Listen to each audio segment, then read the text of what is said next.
What if one of the greatest fitness secrets in human history was never lost, just forgotten, not hidden in a buried scroll, not locked inside a ruined temple, forgotten in plain sight?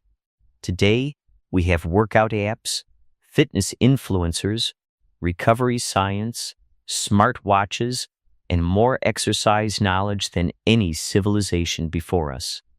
Yet millions of people feel exhausted, physically fragile, and disconnected from the bodies they live in. That contradiction should make us uncomfortable. Because more than 2,000 years ago, long before protein shakes or modern gyms existed, a civilization emerged that produced warriors, athletes, and citizens capable of extraordinary feats of endurance. Men who marched for days across unforgiving terrain. Men who carried heavy bronze armor beneath a scorching Mediterranean sun. Men who could fight, recover, and do it all again. And this is where things get strange.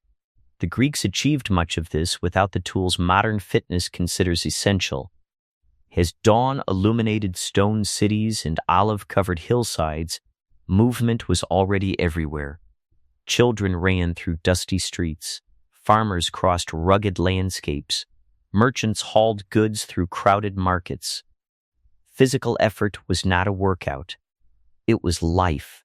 Most people never notice this. Ancient Greece is remembered for philosophy, democracy, and great thinkers. But hidden beneath those achievements was a physical culture that shaped the body every single day. The Greeks were not trying to look strong. They were trying to become capable. And somewhere between their world and ours, that distinction may have changed everything. Because the real mystery is not how they became so strong. The real mystery is why we forgot what made them strong in the first place. The strangest thing about ancient Greece is that its greatest achievement may not have been its philosophy, its democracy, or even its legendary warriors. It may have been the environment that quietly shaped them all. Imagine walking through a Greek city at sunrise. Stone streets are already alive. Merchants haul goods through crowded markets. Fishermen drag heavy nets from the shoreline. Children race across dusty courtyards, climb rocky hillsides, and disappear into landscapes that demand movement at every turn. Nobody calls it fitness, yet fitness is everywhere. Most people picture Greek statues as artistic fantasies, but those sculpted physiques reflected something real. They represented a culture that admired discipline, capability, and self-mastery as much as intelligence itself. A strong body was not separate from a strong mind. The two were expected to grow together. In many Greek city-states, physical training was considered part of becoming a capable citizen. To think clearly, lead effectively, and endure hardship were all connected. Strength was not vanity. It was preparation. As afternoon sunlight spilled across training grounds, young athletes wrestled in the dust, runners pushed across open fields, and spectators watched with admiration. These were not lessons in appearance. They were lessons in resilience. And hidden inside this culture was a powerful idea. The human body was not something to display. It was something to develop. Perhaps that helps explain why the same civilization that produced great philosophers also produced some of the most formidable athletes, warriors, and competitors the ancient world had ever seen. What if a Greek warrior's most important training happened before he ever stepped onto a training ground? At first, that sounds impossible. When we picture ancient warriors, we imagine brutal drills, combat practice, and endless hours of conditioning. But the truth begins much earlier. Imagine a young boy waking up in ancient Greece as the first light spills across stone rooftops and distant hills. There are no cars waiting outside, no elevators, no screens competing for attention. The moment he leaves home, movement becomes unavoidable. He walks narrow paths carved into rocky landscapes. He climbs steep terrain. He carries water, tools, and supplies because there is no other way. Every ordinary task demands physical effort, and without realizing it, his body is adapting. History rarely talks about this. The Greeks did not build strong bodies by adding exercise to a sedentary lifestyle. They built strong bodies because movement was woven into daily existence. Long before formal training began, endurance, balance, coordination, and strength were already developing. By the time many boys entered organized training, they were not starting from zero. They already possessed a foundation modern fitness often struggles to recreate. At first glance, these daily challenges seem insignificant. A walk here, a climb there, a load carried across town. But repeated thousands of times, they became something powerful. The body was being trained every single day, not by a coach, not by a workout program, by life itself. And that hidden foundation would shape everything that followed. What if the world's first true performance laboratory was not a modern sports facility, but an open-air training ground built more than 2,000 years ago? At first glance, the Greek gymnasium seems surprisingly simple. No machines, no mirrors, no carefully controlled environment. Yet some of history's most capable athletes and warriors emerged from these spaces. As morning sunlight spilled across dusty courtyards, young men wrestled in the sand, runners sprinted across uneven ground, and athletes launched spears through the warm Mediterranean air. Everywhere you looked, bodies were in motion, but hidden inside this system was a forgotten idea. The Greeks were not training individual muscles. They were training complete human beings. A wrestler learned strength, balance, and strategy at the same time. A runner developed endurance while adapting to changing terrain. Future soldiers trained their bodies to move efficiently under pressure, fatigue, and uncertainty. Everything was connected. History rarely talks about this, but many Olympic athletes trained for events that demanded multiple physical abilities simultaneously. Success required more than power. It required coordination, awareness, and resilience. The goal was not specialization, it was adaptability. As sweat mixed with dust beneath the afternoon sun, the body learned to solve problems, react quickly, and keep performing when conditions became difficult. And perhaps that was the true genius of the Greek gymnasium. It was never designed to create impressive physiques. It was designed to prepare people for an unpredictable world. What if comfort is not making us stronger, but weaker? At first, that sounds completely wrong. After all, modern life is built around convenience. We avoid discomfort whenever possible. We cool our homes, soften our beds, and remove effort from almost every part of daily life. The Greeks saw danger in that. They believed a body protected from challenge eventually forgets how to handle it. Imagine a training ground beneath the harsh Mediterranean sun. Dust swirls through the air. Bare feet strike hard earth. Muscles burn. Sweat runs down exhausted faces. There is no climate-controlled facility. No perfectly managed environment. Training continues anyway. In Sparta, boys entered the Agora at the age of 7. They trained outdoors, slept on rough bedding, and learned to function under discomfort. The goal was not punishment, it was adaptation. History rarely talks about this. Greek trainers understood that real life rarely arrives under perfect conditions. A soldier could not choose the weather. A traveler could not schedule exhaustion. Strength had to survive uncertainty. So athletes ran across uneven terrain. Wrestlers grappled in dirt. Warriors carried heavy equipment through heat and fatigue. With every challenge, something changed. The body became stronger, but so did the mind. Discomfort became familiar. Fear lost some of its influence. Fatigue no longer controlled every decision. Perhaps that was the deeper lesson hidden inside Greek training. True strength was never built in comfort. It was built by learning to remain capable when comfort disappeared. What if the Olympic Games were never really about sports? Today, we see the Olympics as competition, records, medals, and national pride. But to the ancient Greeks, the Games represented something much deeper. They were a public demonstration of human potential. Imagine arriving at Olympia beneath the heat of a summer afternoon. Thousands gather around dusty arenas. Athletes stand silently, their bodies marked by years of preparation. The air is thick with anticipation. Everyone has come to witness the same thing.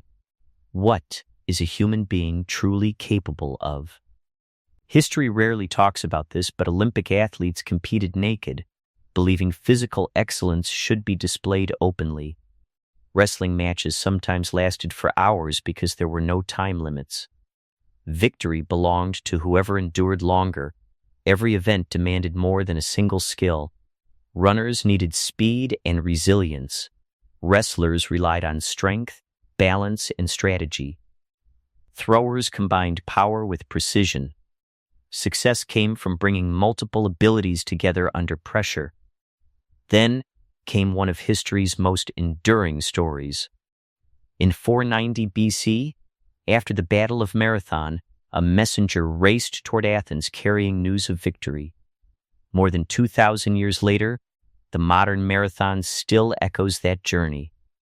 And perhaps that reveals the true purpose of the Games. The Greeks were not celebrating appearance, they were celebrating capability.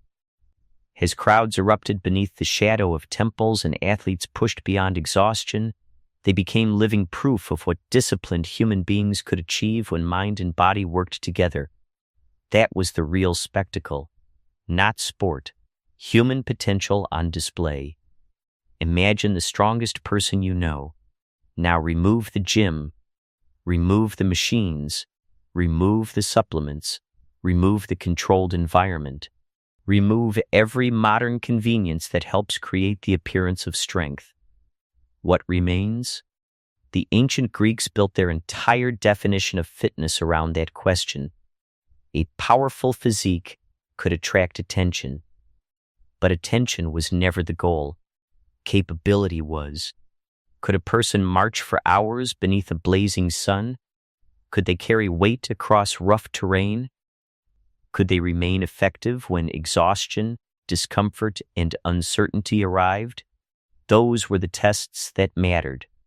History rarely talks about this, but the Greeks admired usefulness more than appearance.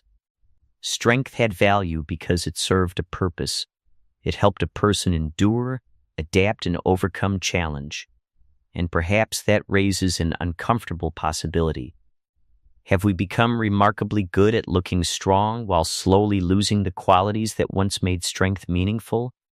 Because the difference between appearance and capability may be far greater than most people realize. The disappearance of human movement did not happen in a single generation. It happened so slowly that almost nobody noticed.